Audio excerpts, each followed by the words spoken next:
Saudara senang karena tambah 1 tahun, atau saudara sedih karena lebih tua 1 tahun. Kita semua sedang berubah.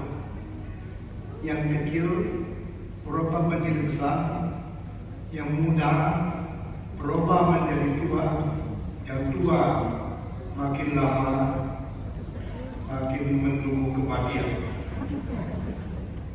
Tanggal 31 Desember yang baru lalu, saya khotbah di Jakarta dengan judul Tunggu 1 tahun lagi.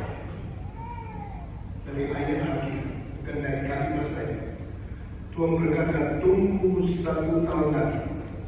Kalau tetap tidak berbuah, baru saya akan tebang pohon ini supaya tidak perlu ada di dunia.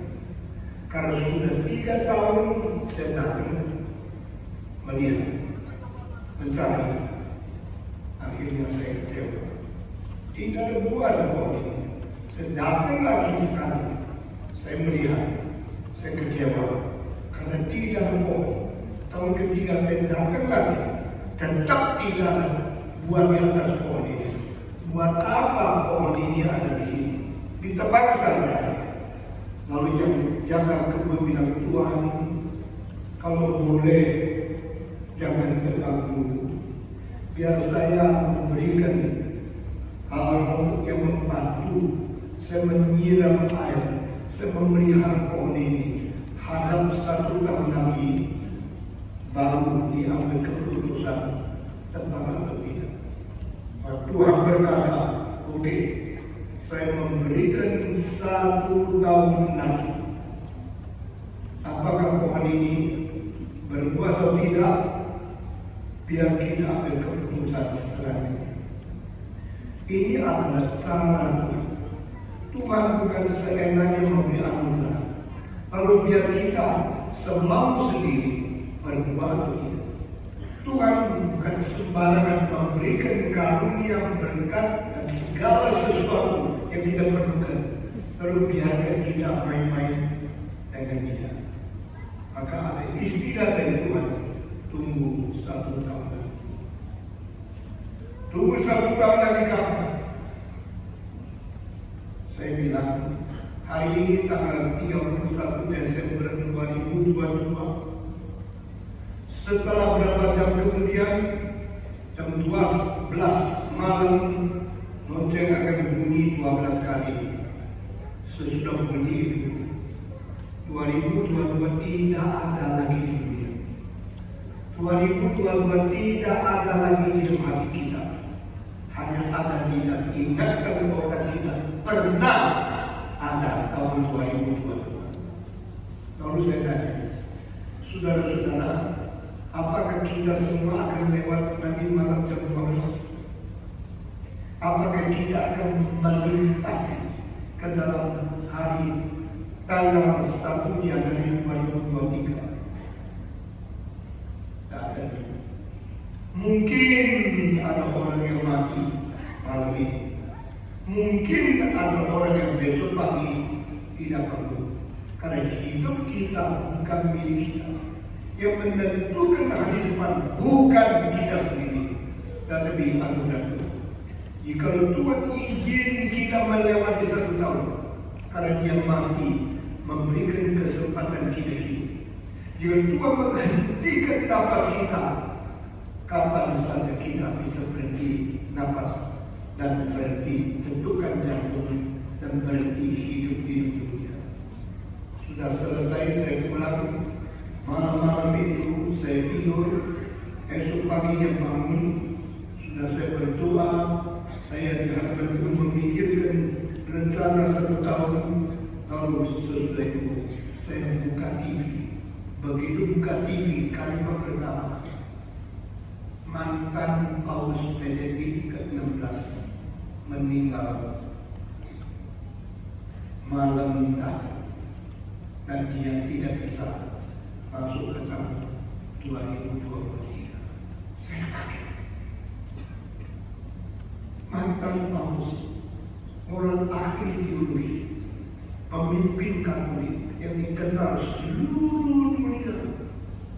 Ternyata dia tidak bisa lewat tanggal 31 2022 dan tidak pernah masuk ke 2023 hari pertama Januari itu. Lalu saya pergi ke gereja dan khotbahkan kebaktian permulaan tahun ini, yaitu yang kita akan dengar dengan ayat yang tercantum di dalam Roma pasal 12 ayat kedua. Mari kita membaca bersama-sama.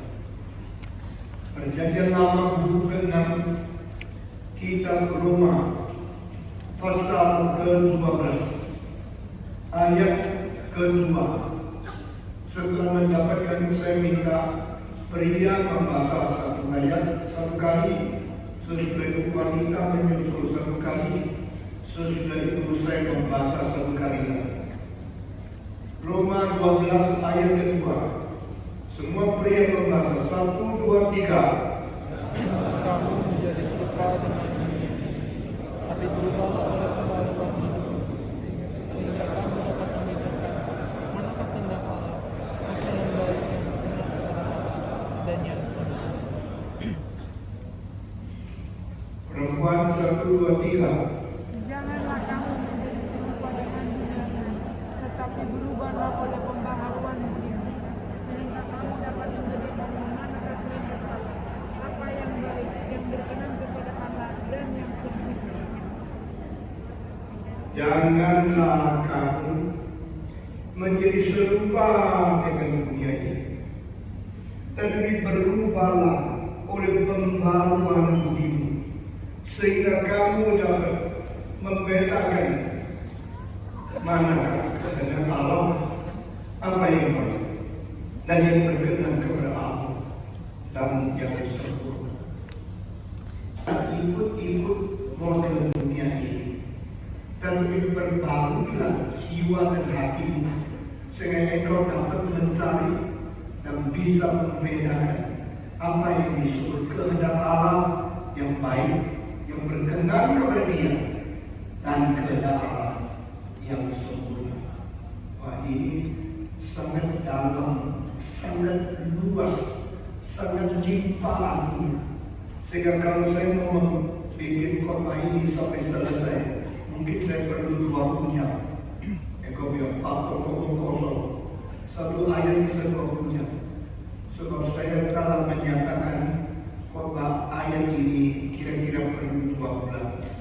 Saudara-saudara, setiap minggu saya khotbah dari per bulan sampai hari ini tetap masih ayat ini, dan saya akan pakai pembaharuan yang pernah terjadi di sejarah, yang merubah hari depan, yang merubah nasib dunia sampai sekarang, semenjak Paulus tulis ayat ini.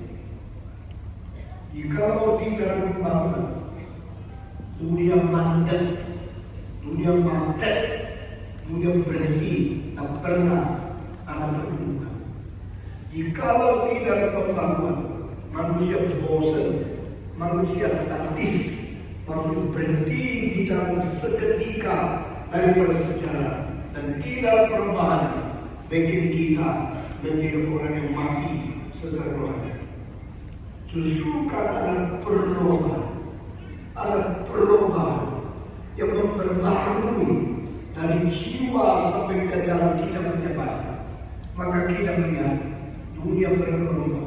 Dunia terus, manusia terus jalan kaki, ribuan tahun jalan kaki. Bisakah kita lebih cepat sedikit? Maka ada semacam orang memperbarui jiwanya, memperbarui pikirannya, pikir bagaimana bisa lebih cepat, bagaimana bisa lebih cepat. Maka 3.000 tahun yang lalu ada orang yang berada di satu tempat di Asia Barat menemukan roda. Belum pernah. Zaman dulu tak ada roda. Lalu pikirkan pakai kaki 1, 2, 3. Nah, baru Tapi kalau pakai roda, ada kekuatan yang mendorong. Tidak sudah putar kita akan sakit. Roda merubah dunia. Betul tidak? Kalau tidak ada roda, manusia tidak pernah menang perang. Kalau tidak ada roda, tak bisa kuda lebih cepat daripada kemungkinan dia lari. Karena ada roda, rubah dunia. Kenapa? Sebelum ada roda, ada pembangunan hati, pembangunan pikiran. Lalu dia tidak puas dengan yang ada. Dia merencanakan yang belum ada. Yang memperbarukan pikiran, memperbarukan angkatan, memperbarukan akan cara transportasi. Renew your mind. Renew and refresh. Renew and become more advanced.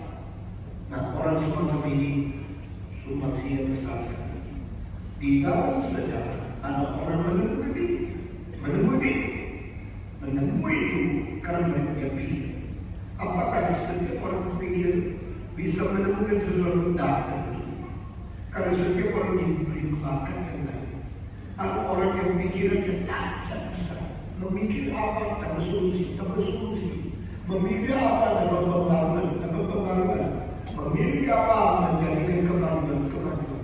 Tapi ada orang mikir sama hari cuma pikir duit, sama hari cuma pikir seks, sama hari cuma pikir bagaimana mati lebih enak dan enak.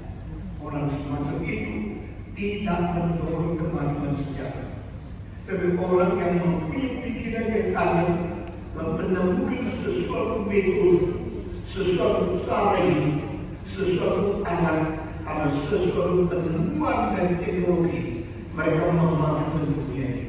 Sehingga dulu orang pakai lampu dan lain, sekarang pakai listrik. Dulu pakai bensin, dorong mobil, sekarang pakai listrik. Semua karena ada perubahan sudah terjadi karena ada semacam orang yang mempunyai istilah yang terdapat di Roma 12, memperbarui dan merubah akal bumi dan cari kehendak